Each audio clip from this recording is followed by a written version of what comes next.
जय शिवराय मित्रांनो, zero to hero SEO मध्ये आपलं स्वागत आहे. तर आज आपण बघणार आहोत बॅकलिंक्स डे 16.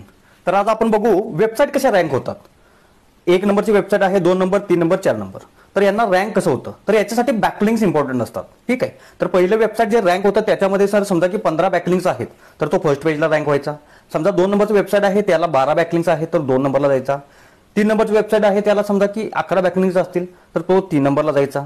आणि समजा की शेवटचा आहे 4 नंबरचं त्याला समजा 5 बॅकलिंक्स आहेत तर तो तशा पद्धतीनं रँक व्हायचा. तर मोस्टली जास्तीत जास्त लोकांकडून रेफरल, जास्तीत जास्त दुसऱ्या वेबसाईटकडून तुम्हाला बॅकलिंक्स मिळायच्या, त्याच्यावरून तुमचं गुगल रँक ठरायचं. पण ह्या 28 वर्षामध्ये खूप सारे चेंजेस झालेले आहेत.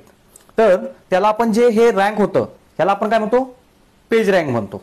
गेल्या 28 वर्षामध्ये ह्याच्यामध्ये खूप काही चेंजेस झालेले आहेत, ते आपण उद्याच्या पार्टमध्ये बघू. आणि तुम्हाला ही डिजिटल मार्केटिंगमध्ये करिअर करायचं असेल तर आजच आपल्या पेजला फॉलो करा.